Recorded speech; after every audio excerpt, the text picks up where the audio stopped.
pagi semuanya. Assalamualaikum warahmatullahi wabarakatuh. Ketemu dengan saya. Nama saya adalah Edi Suryanto. Saya adalah mahasiswa Magister Manajemen SPIPB kerjasama dengan PT Freeport Indonesia. Pada kesempatan yang baik ini, saya sedang mengadakan rekaman video konten yang berisi bagaimana komunikasi bisnis dan diplomasi korporat dilaksanakan di divisi kami. Kemudian yang kedua adalah bagaimana kami melakukan komunikasi atau menghandle situasi krisis yang terjadi di divisi kami masing-masing.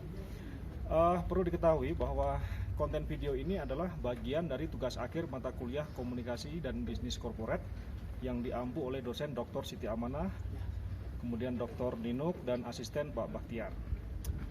Oke, dari saya bekerja di Grasberg Survey Semain. Kemudian pada sejarahnya, Grasberg mulai masuk tahap operasi produksi tahun 1988. 3 tahun setelah masuk tahap operasi produksi, tepatnya tahun 1991, pemerintah mencapai kesepakatan baru masuk ke tahap kontrak karya kedua dengan PT Freeport Indonesia selama 30 tahun sampai dengan 2021. Pada tahun 2018 kemarin, di bawah pemerintahan Presiden Joko Widodo dan Wakil Presiden Yusuf Kala, terjadi kesepakatan baru di mana di situ terjadi pembagian divestasi saham sebesar 51% oleh pemerintah Republik Indonesia dan 49% masih dimiliki oleh Freeport McMoran induk PT Freeport Indonesia yang ada di Amerika.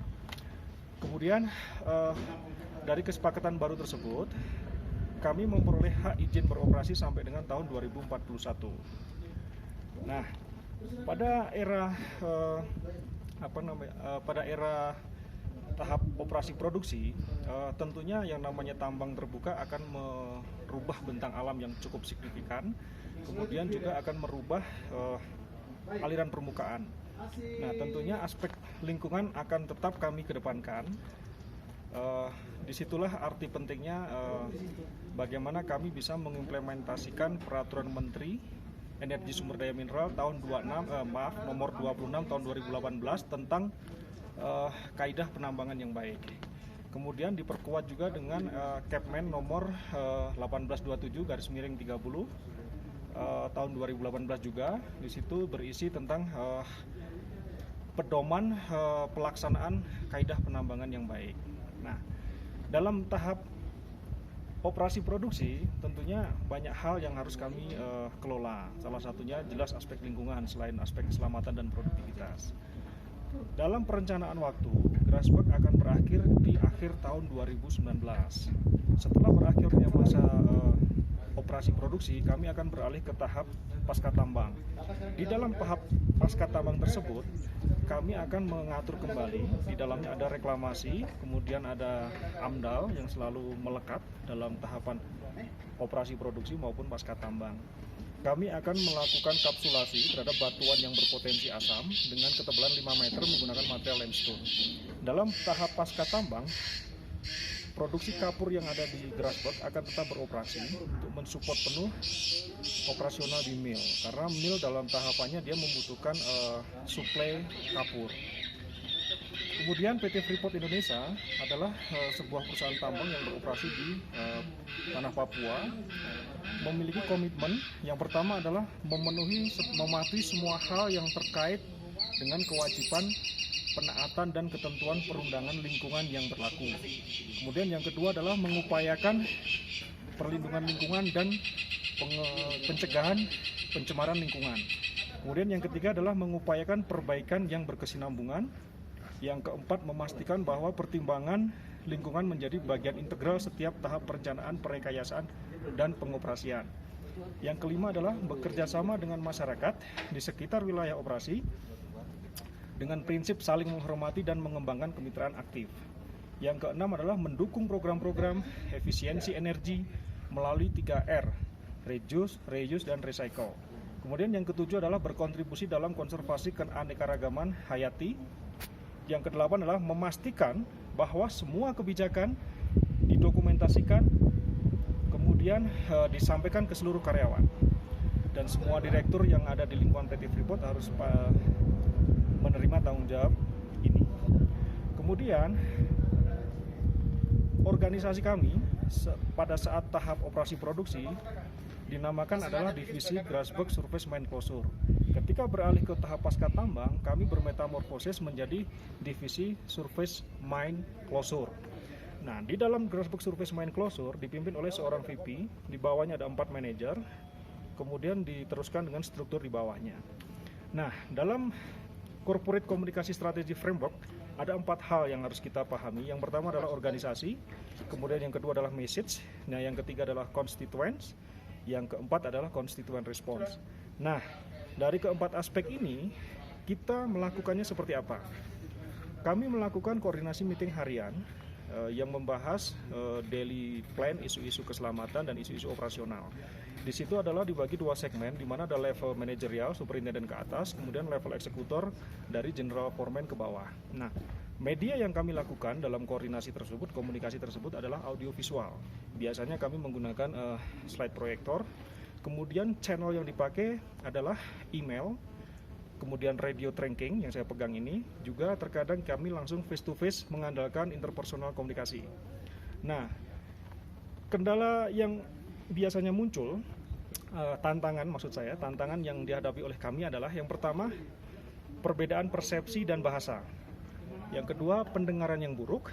Yang ketiga, gangguan emosional. Yang keempat, perbedaan budaya. Yang kelima adalah gangguan fisik. Nah, strategi komunikasi efektif yang kami terapkan adalah yang pertama, menghargai perbedaan pendapat. Yang kedua, memberikan umpan balik. Kemudian yang ketiga, menerima masukan. Yang keempat, menghargai perbedaan budaya. Yang kelima, berbicara secara langsung. Kemudian yang keenam, menerapkan komunikasi asertif. Yang ketujuh, menyesuaikan perkataan dengan tindakan.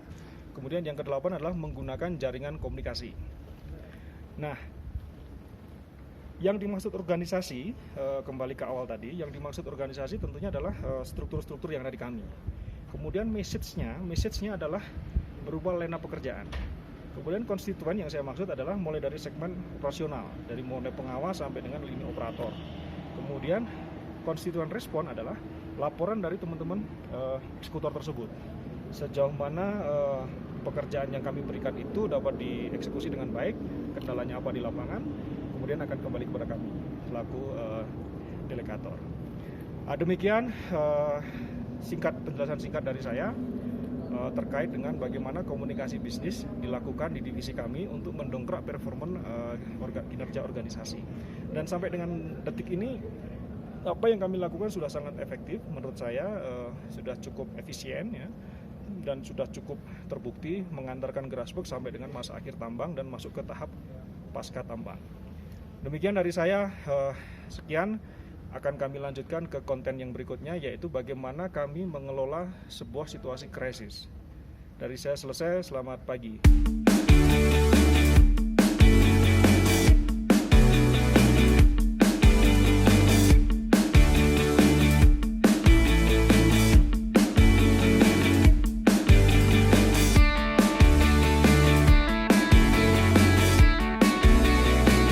Halo, selamat pagi. Kembali lagi ketemu dengan saya.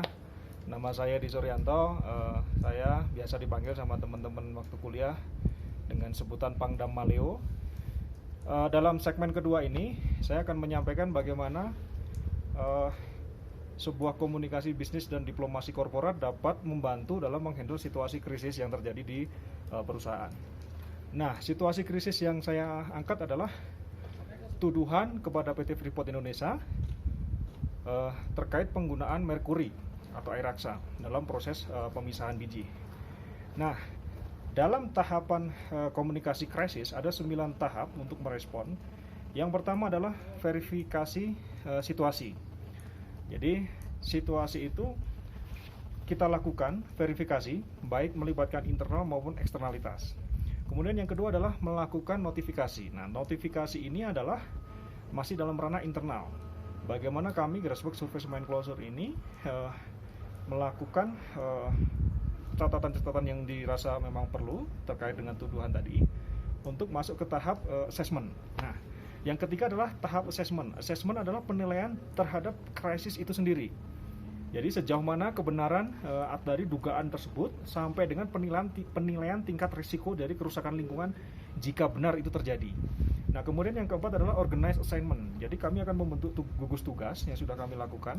Gugus tugas tersebut melibatkan perwakilan dari kami, divisi operasional, maupun dari teman-teman environmental, sampai dengan aspek legalnya. Tentunya juga tak lupa kami melibatkan teman-teman dari corporate komunikasi. Nah, kemudian yang kelima adalah prepare information and obtain approval.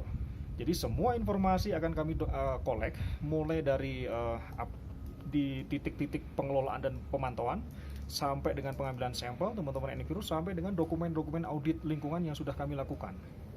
Kemudian approval juga tidak lupa kami mintakan ke pimpinan yang lebih tinggi, karena apapun yang keluar dari PT Freeport Indonesia informasi harus berdasarkan approval dari stakeholder terkait. Kemudian yang keenam adalah release information to media. Nah, tentunya saluran komunikasi yang kami gunakan adalah media massa lokal, karena memang tuduhannya dalam skop lokal, regional Papua. Kemudian juga menggunakan komunikasi face to face dengan Dinas Lingkungan Hidup setempat. Nah, kemudian tak lupa juga kami mengundang dari teman-teman dari community development, karena memang dugaan ini sebenarnya lebih mengarah ke teman-teman yang illegal mining. Jadi dampak dari merkuri sebenarnya memang dihasilkan mostly dari teman-teman illegal mining. Nah, kemudian yang ketujuh adalah obtain feedback dan conduct crisis evaluation. Dalam tahap ini adalah ditampung semua respon dari stakeholder dan juga dilakukan evaluasi atas apa yang telah kami lakukan dalam mengelola situasi krisis ini.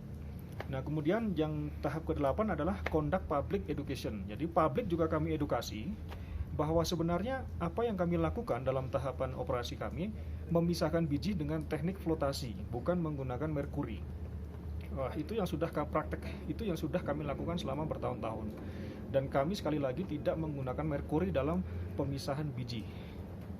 Nah, kemudian yang ke-9, yang poin terakhir adalah monitor event. Jadi setelah kami melakukan semua tahapan krisis komunikasi tersebut, tentunya kami akan melakukan monitoring terhadap dinamika yang terjadi di masyarakat. Apakah tuduhan itu masih